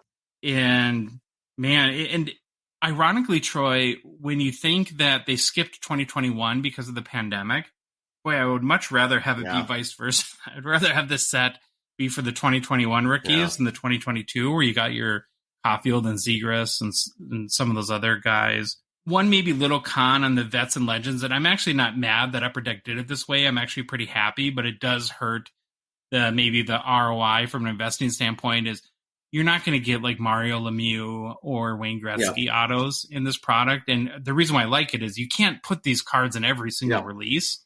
But and so it makes sense that it's maybe a little lesser known, kind of still great players, still a lot of times Hall of Famers, but not the Gordie Howes and the Wayne Gretzkys, which overall I think is a good thing, but again, hurts the ROI potential of this product. And then my last con is I think you're going to get a lot of numbered cards that are cool and fun, but frankly are not going to be very valuable. Mm-hmm. And it's a little bit of a, oh, wow, here's a card out of $4.99 that's of a decent name that's worth $6, right? That's just going to, because there's so many numbered cards in Trilogy. And my value rating overall, considering my pros and cons list, is 7.5. Oh, you went the half. I'm with the half. All right, here's my value rating. I kind of said what you did a little bit. I said it's hard to talk about value since the product's so new. You know, it's not out. It hasn't been out very much, so we don't have like a lot of sales. I'm not using sales to gauge value. However, I will say this: for $129.95 US dollars, whatever in cents, you get one auto, one mem card, and then some serial number cards. And I'm actually okay with that value proposition for what you get for the price. I like that it's not a one-pack product or a one-card product. 6 packs of 4 cards per pack, or unless you're like me and get 9 cards stuck in a pack. But not sure I'm a fan of the box having that styrofoam bottom layer. I think I don't know if I was a fan of that. I was like, what is this in here for? Maybe they had to keep the box stiff, or else. How does that affect the value rating? Or are you just going off on nitpicks? They make the box look bigger, I think. But no, I just Troy does petty stuff. I said it's probably out of necessity, but why not bring it up? Here's where I really like lasered in on this product. So if you're a newer or younger person that is newer to the hobby, and you started with lower end stuff like MVP or maybe OPG paper, and then moved on to flagship, to me, maybe this is the next small stepping stone into a higher end product that now includes a guaranteed auto and a guaranteed mem card for a little more cost. And it's not even that much more than a flagship box, to be honest, when those come out. They're right in the same ballpark. I actually see this as a stepping stone to some mid-tier products for that newer or younger hockey card collector. So that's where I really zeroed in on the value. So I gave it a value rating of 8. You're saying it's a gateway drug into a deeper addiction into hockey cards. Exactly. Oh, I like that. I mean, it's just, I was thinking about it. It's like, it gets you into that guaranteed auto, guaranteed memorabilia card from if you were an OPG paper, MVP, flagship person, and, you started your journey, or you're a kid starting your journey. I think this is a great product to take you up to that next tier. We'll maybe call it lower mid tier. I don't know, or upper low tier. I don't know what you want to call it. But I really liked the product. Really liked it. Really surprised by it. So I gave it a 8 for collector rating, 7.5 for value, and you gave it straight eights for both collector and value. Last thing in new product releases, I did want to have a very small conversation about the 2021-22 Fleer Ultra release that's set to come out on June 7th, which of course will be an ePack exclusive. We've talked about it fairly extensively to this point, but a day or so ago, we got some more images of cards from Upper Deck. And within that image set, there were 3 cards that had autos from the cast with the actors' names of the popular Canadian, what do you call it? It wouldn't be like a sitcom, but just comedy show Letterkenny. And did an Instagram post when we got them, because I was really curious to see what the perspective of collectors were in including essentially like pop culture people as autos in a set, in a hockey set, which would, if you pull one, it's good, you would get a box or whatever. and you get one auto per box. So you're not going to get a hockey player auto. You're going to get like, what's a guy like Dylan Playfair, I think is one of the guys on the show. And Letterkenny, if you haven't seen it, I think it's very funny, but of course it's subjective. There is a big hockey tie-in to the show. And so it makes sense thematically, I think, from that perspective. And I think, like you'd expect, we got a very mixed reaction. To some people were, oh my gosh, I love Letterkenny, this is amazing. Others were, who are these people? And then more like, I would be so mad if this was my one auto. I think it's also worth pointing out, too, we learned from Mitch Grotman that this isn't the first time Upper Deck's done something like this. They've done it with the Cup, and they've included non-hockey player autos, which would be, even magnifies the question more because it's the Cup. So I don't know, Troy, what do you think about this whole deal? Do you like that Upper Deck is doing this, or do you think they should just stick to hockey? So personally, I love it. I love Letterkenny. I love the show. I love that these autos are out there. I like that it is at least a show that has hockey in it, and they're putting in a hockey product. But I totally get people that are like, I want a hockey player autograph. I don't want these Letterkenny people in my product. But I actually personally love it. I will be looking for these cards. I want to get them. Now, correct me if I'm wrong. The cards themselves of like the actors with their auto, they don't actually say Letterkenny on them, do they? They don't have Letterkenny licensing. So it's just not their costumes for the show and just the names of the actors. So you're going to have to kind of put those dots together. And I think that this is like I don't know how to put it, whether it's like, it's a perspective issue, right? Because there's going to be some people that buy a box on ePack and do whatever the equivalent of opening it is. And they're going to get one of these actors. And in their mind, it's going to be like, well, this could have been a Cole Caulfield auto. And maybe it could have been. The other side of that, though, is how often do we buy hockey boxes and our auto is literally of a rookie we've never heard of? And so then I would be like, well, in that scenario, would I rather have the auto of a actor that plays a character on a TV show that I might like? I don't know. It's one of you never really know the answer to that because it's purely hypothetical. But and this is what am I trying to say? This is tailored to me. Because I love entertainment cards. Sure. I love autographed entertainment cards. I like Marvel cards. So I, of course, will love this just because it has a hockey tie-in. But I totally get the other side of the coin. Me too. As we say. But I hope I'm going to be looking for these autographs. I'm just glad, again, that Upper Deck is trying new stuff. And that's where I get, I think, the most credit over the last year. And even if it doesn't work, then, okay, it didn't work and people didn't like it, so we won't do it again. But the opposite could be true as well. It could end up being a big success. All right, Troy. Mailbag time. Mailbag. Got a bunch of good questions. First question from Instagram. Quality control cards.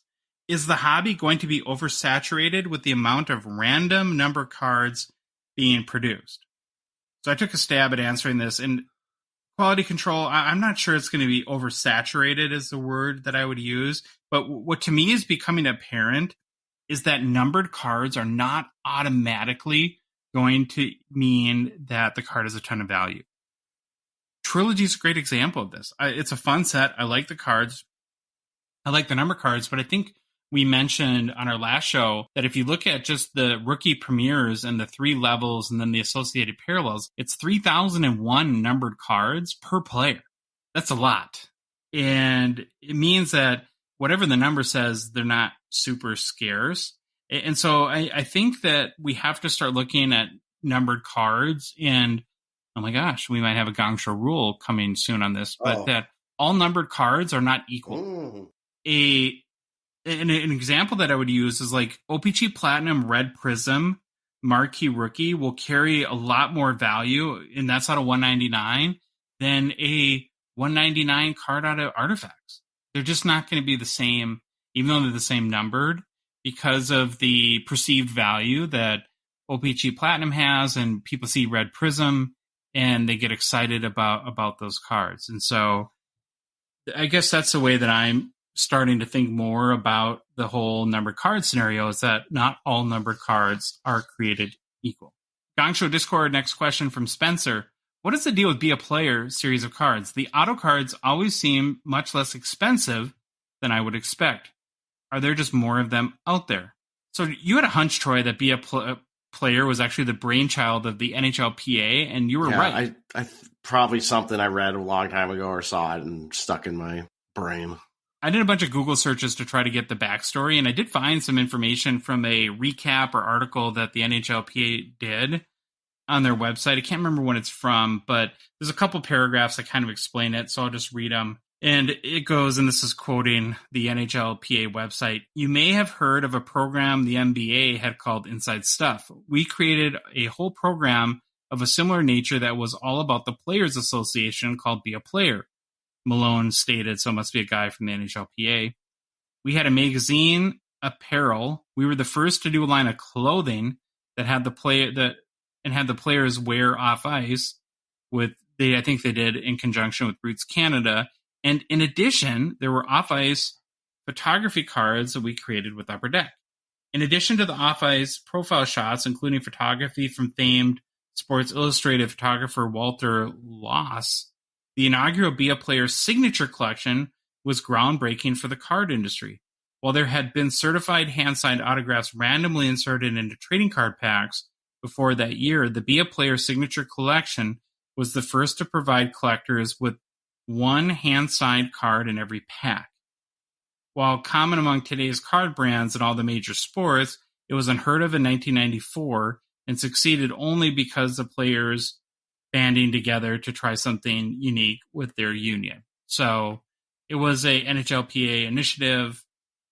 It sounds like that one of the big initiatives was to greatly increase the number of autos. And so I think for lesser named players, there probably is more out there.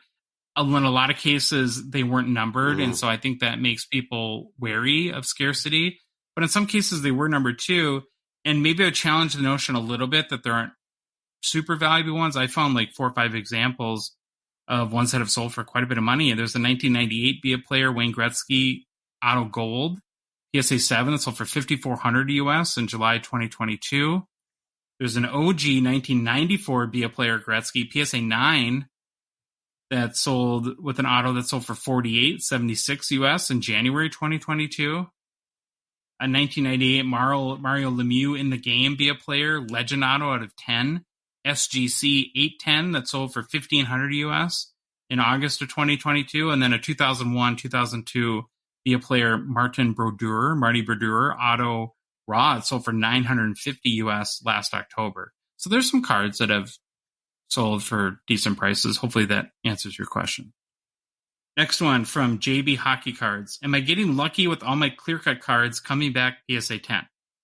So JB, a little bit confused on this one. Probably need clarification. We didn't know if you meant Upper Deck clear-cut the set, clear-cut Young Guns, and then it's really hard too because when you look at gem rates for clear-cut the set, they tend to break it down by subset in PSA. And so, honestly, to answer this question, we would need a little bit more specific information, like what types of cards you're grading. So, sorry, can't give you a better answer there. Next question, Instagram, Soko179. What else do you collect besides hockey cards? Well, Soko, you just made this a 4-hour episode because I'm sure Troy is going to gleefully go through he has more than 6,300 different types of hobbies and collections. And before he makes us fall asleep by just reading off everything he collects, I'll start. And beyond hockey, I collect a little bit of basketball. I was a big Michael Jordan fan growing up. And then me and my son are completely in love with and want to adopt our Minnesota guy, Anthony Edwards. So, all right, Troy, the floor is yours. Here we go. I'll make it short. Hockey cards, Kent Herbeck baseball cards, WWE cards, Marvel cards, X-Files cards / comics, Eureka cards, Warehouse 13 cards, Clerks, Kevin Smith cards, anything Clerks or Kevin Smith I love. Comic books, I like Teenage Mutant Ninja Turtles, Spawn, The Boys, Spider-Man, Venom. I'm also a huge fan of the artist Tyler Kirkham, and I like to get his stuff. I think he does great artwork. And finally, vinyl records, which I will say I was way ahead of the trend. I started collecting vinyl in 1992. So take that, all you newbies. Humble brag. Vinyl records. Brag. It's kind of crazy because the whole run up in vinyl, how it had this big resurgence. And I was just sitting there, I'm like looking at my collection. I'm like, oh, I remember buying this in like high school. Look up the value. I'm like, whoa. I'm like, nothing like 5 figures or anything like that. But it was just like, whoa, I paid, $15 for this, I think. And now it's worth, $100. Pretty crazy. Next question, Instagram, Sports Cards GTA. Do you think that Young Guns will stay the true rookie for hockey players moving forward? Troy, you took a stab at this I think one. they will, due to the history and the brand equity that has been built in the Young Guns cards. However, I think if the prevailing thought changes that, hey, Young Guns are not rare, you might see a shift. Also, this is one area that if someone else ever got the NHL or NHLPA license and didn't buy Upper Deck, could this be something that goes away? Because I don't know how that works. Does Young Guns, is that owned by Upper Deck? How that would, I would assume. That's what I would assume too. But I would think the Young Guns brand has enough value that if that ever was a thing, they would want that also. It's an interesting thought, but I think for now, from everything I would read, from reading the tea leaves, I do think Young Guns stays the true rookie for now. I agree with you. Next question, Instagram, Card Collectors Toronto. Do you think the value of PSA 9s will ever rise in the hockey market? Here's where my thinking is starting to evolve a little bit too, as get more experience in the hockey hobby. I think Card Collectors Toronto, that when there's a super low pop of PSA 10s, that those are the cases where the PSA 9s are going to get more value. So you have to, it's a ratio thing almost. But in instances where cards like Young Guns have 2,000, 3,000, 4,000, 5,000 PSA 10s, the 9s are going to pale in comparison in value because there's no scarcity at 10s. So why would anyone value the 9 at that point? So it really has to do with, I think on one hand, what's the relationship between how many PSA 10s there are? And then in hockey, the other really unique factor is so many of our valuable cards are these thicker cards like from the Cup that have memorabilia, which always have corner and edge issues out of the pack and never grade high anyways. So in the case of like a PMG or a Cup card, a PSA 9 is actually a pretty good grade. And so in those cases, you'll have value there. Next question, Instagram, Jonesy191890 has the 2021-22 top 10 draft class disappointed? Yeah, you did a lot of work on this, so I'm going to turn it over to you. Yeah, I love the question, and my first response to myself was like, I don't think so. Because, and the way I looked at it is, the draft class was kind of a known quantity. We weren't probably going to have any superstar players or generational talents out of the gate, and that has definitely played out. If you look at the top 10, so I'm going to read you the top 10 draft picks and their NHL career points, just to give you an idea. So the number 1 pick was Owen Power, 87 games played, 38 points. Second pick was Beniers, 90 games played, 66 points. And that's the highest on the list for points. Third pick was Mason McTavish, 89 games, 46 points in his career. Next is Luke Hughes, which we know is going to be a small sample size, 2 games played, 2 points. Fifth pick, Kent Johnson. He's played 88 games with 43 points. And then these next guys have very few, so I'm just going to read their names. The 6th pick was Simon Edvinsson. 7th pick was William Eklund, who I guess has 17 games played with 7 points. 8th pick was Brant Clark. 9th pick, Dylan Gunther, who's had 33 games played, 15 points. And then the 10th pick was Tyler Boucher. I don't know. Sure, I've said it 5 different ways, so hopefully one of those ways was right. So really, what stands out to me is no one is near a point per game, which again is a rarity. Beniers is the highest at 0.73 points per game. However, no big goal scorers besides Beniers, and even 24 this year isn't a huge amount, but a good start. But again, I think, we're only in their second year. I think second year of the guys that have played the 2 years. So I don't know if I can really call it a disappointment from what we knew going in. But I think you need to give it a couple more years, or maybe we do the redraft. Maybe we got to think about that, doing some redraft shows on some of these, like redraft per. Oh yeah, that'd be a fun idea. Redraft per hobby value, not for like points. Redraft per hobby value. All right, that's my answer. Good answer.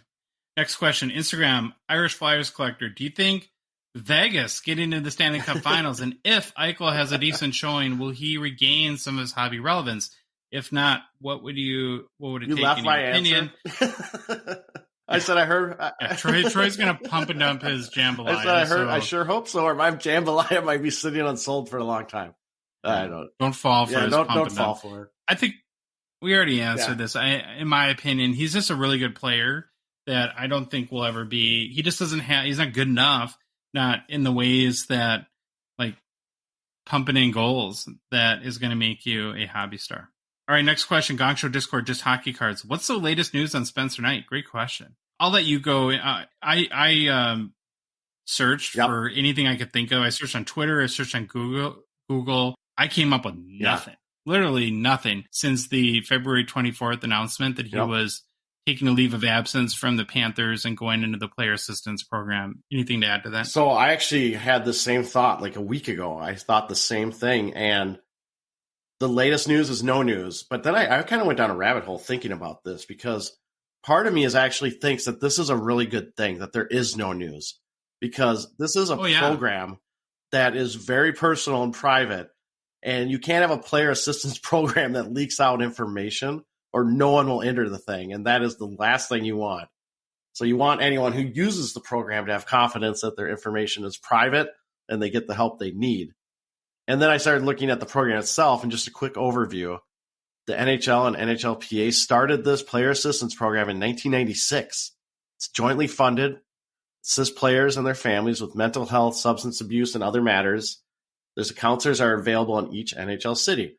I didn't know it has been around since 1996, but I'm guessing with how the conversation around mental health, substance abuse, etc. has changed, players feel a lot more comfortable entering the program today than they would have in 1996 or even, who knows, mid-2000s, 2010s.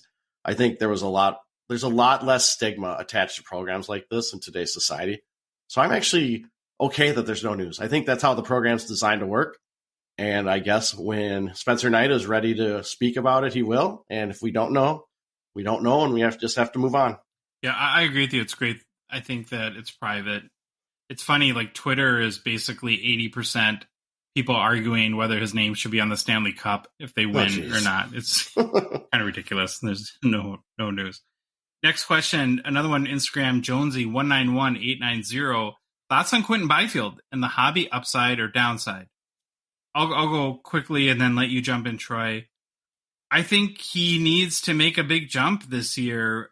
Man, there's certain guys in this hobby that get such a long rope, and the excuse train just goes on and on. It's like, he's only 20. His development was so worked up by the pandemic. He had such a, and it's like at some point, what is it the old saying? All excuses are good, but none are accepted. It's like, I don't disagree with any of the excuses, but it's a performance league. You either perform or you don't, and he's got to perform. So you just said something, and now I'm going to jump in. We have the struggle bus. We have the moral victory train. Now you said excuse. We don't have a garage. You said excuse train. I'm thinking it's an excuse trolley, because a trolley's kind of a slow moving, kind of a mess sometimes. Old, rackety, 1910. Who's going to fix all this crap for us? We're not good at stuff like that. We're going to have the excuse trolley. And maybe Laffy. He might be on more than one of these. He's probably on the struggle bus, and he might be. But it's not the players. It's the hobby that makes excuses for these guys. An excuse trolley. Like, everyone can be on the excuse trolley. And I just posted today a first-time sale. You think that there still isn't hype for this guy? Yeah. I know it was a 101, but it was that limited feature watch, so it's the card it's the future watch that's not autoed. Yeah. It's just a numbered parallel. Like $900 for his 101. And it's like, whoa. Yeah. What's this guy done to justify the highest selling Bobrovsky card in 2 years is like $200. And we're shelling out $900 for Quentin Byfield. I just put him in this category of guys like Laffy, and I'm sure there's others that's so late I'm not thinking of right now, but I start to get irritated because it's like I just feel like the excuses never stop for these people. And I think the answer, Troy, is that they come from, and I get this too, is that people have some probably serious money into these players, and so they're holding on to every shred of hope that they're going to make it. Yeah, personally, I mean, I've said on the show before, I've never been a Byfield fan. I watched him a lot at the World Juniors. I just wasn't that impressed with him. I thought he was slow. I didn't think he used his body as well as he should be. Maybe he's the 6'5" guy I was thinking about. But even watching him in the NHL right now, I feel like the NHL game is just moving too fast for him. And he's also admitted that to not being ready to play. He said that during the playoffs, he wasn't ready. So I guess part of that. That's not good. Yeah, not good, but at least maybe he recognizes it, and that's something you can work on. I do think he's super young, has a lot of talent, skill. You don't become the second overall pick without having some kind of skill, but he definitely needs to improve. And in a league and a hobby that's all what have you done for me lately, you can't get by with 99 games and producing 33 points. That's not going to cut it. That's what his career's been so far. So again, young player, room to improve. But right now, I am definitely on the underperforming or downside part with Quentin Byfield. And I really think that this next season is the pivotal season. It's going to tell us who he's going to be one way or the other. All the excuses of the pandemic are gone now. He'll have 3 years in the NHL. It's the same reason why I think like game, set, match, Laffy's done. Mm-hmm. He's had all the time in the world to prove that he can be a player, and he just hasn't. So either something like a light bulb moment has to go off for him, but we'll see. And I'm not rooting against him. I think the hobby's, listen, I want as many great players as we can have in the hobby. All right, next question from Soko179 Instagram. Do you collect memorabilia as well as hockey cards? Troy, go ahead. Memorabilia is one of the things I never got into that much. I always thought a nice framed jersey would look nice. But now you say memorabilia, I don't know if you're talking hockey memorabilia. I do have like X-Files art, and I also have X-Files like film cells, like actual from the 35 millimeter reels they used to film the TV show. I have some of those, but that's about all I got for memorabilia. There's an artist I really like called Michael Birower. It's like Barawer, and he does a lot of Minneapolis drawings of iconic places. Those are cool. Like in your basement, you have those. And they're very like, I don't know what you want to call them. Is it abstract or they're very cool? They're just very a little like surrealist, funky, almost very funky, but obviously a lot of Minneapolis stuff that he does. Cartoon pop. The closest thing that I have to memorabilia would be we have a game room, and so I have a signed photo from the Minneapolis Miracle that is Stefan Diggs, who I was really mad at when he left, but then we got Justin Jefferson, so all's good. And then probably my coolest memorabilia piece is I have a Mike Tyson's Punch Out like frame still from the game that's signed by Tyson. So I really like that. Grew up playing that game and loved it. Last question, Instagram, Stephen Redman. What's your favorite acetate cards? Stephen says, I love ice scripts from Old Trilogy. Well, first off, Stephen, I love you using the term Old Trilogy. It kind of reminds me of like the Old Testament of like hockey hobby or something like that. So Old Trilogy. I'm actually a huge fan of the Young Guns acetate cards, not the Young Guns clear cut, but the Young Guns acetate that come in SP Authentic. Really, really like those cards. So that would be my favorite with a bullet. I do, just like you, though, Stephen, like the ice scripts from Trilogy. And I was looking through some of the designs earlier today, and particularly I love the 07-08 design. Do you have any favorite acetate cards? I'm plexiglass cards for life. That's what I'm going to say. I know they're not the same thing, but flavor the moment. I pulled the crystallized Marcia show. That's really sweet. I think that got in. Yeah, too bad. It's It's Jonathan Marcia show. Maybe he wins a cup and I can sell it for $10. Well, that is our show for Thursday. Yeah. If you like the episode, please leave a rating review on Apple, Spotify, whatever podcast app you listen to us on. Gets us very excited to see new ratings and reviews come in. If you love the show and you want to support us, chat with us daily on the Hockey Cards Gongshow Discord server, please consider a $5 a month donation. Join our one last of, 9 spots in our out of 99 support level tier on Patreon. The link is in the show description. That links directly to our Patreon there. You can go to our website, hockeycardsgongshow.com, and click on the Become a Patron link at the top of the page. Or if you want, just go to the Patreon website and search for Hockey Cards Gongshow. The Patreon website is at patreon.com. And finally, in our Instagram and TikTok profile, in our link tree, there's a link there. The Hockey Cards Gong Show is on social media, so follow us on Instagram, Facebook, TikTok, Twitter, and YouTube. And Troy, The Hockey Cards Gongshow is a production of Dollar Box Ventures LLC. Have an amazing rest of the week, and we'll chat with you on Monday, where at least one game of the Stanley Cup Finals will have been played.